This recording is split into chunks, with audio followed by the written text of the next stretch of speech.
ఎంతో ఉరుకుల పరుల జీవితాలలో కలుసుకోవడం అనేది నగరంలో నిజంగా ఇది చాలా అరుదైనటువంటి విషయం.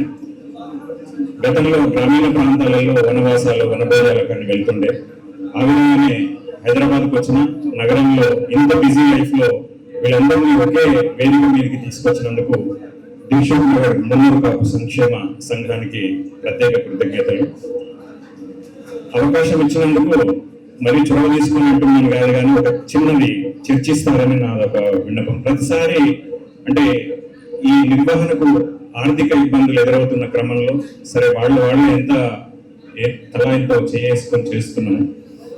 ఎవరైనా ఒక మెంబర్షిప్ లాంటిది పెద్దది పెట్టి ఒక 10,000, 20,000, 25,000 అట్లా పెట్టి ఒక 10 లక్షలు 20 లక్షల ఫండ్ జమ చేస్తే దాంతో మనం ఆర్గనైజ్ చేస్తే బాగుంటుందేమో అనేది ఒక ఆలోచన పరిశీలించవలసిందిగా మనకి. అంతే. మీ అందరూ ఇంకా ఒక విషయం ఏంటంటే, ఎవరైనా ఫంక్షన్లలో కలుసుకుంటే పరిచయాలు అంటే నెక్స్ట్ జనరేషన్ ఒకరికొకరికి కూడా పరిచయం తెలియదు అంటే మన పిల్లలకు. నేనైతే డాటా ఎంట్రీ చేసుకుంటున్న పుస్తకం తీసుకున్నాను.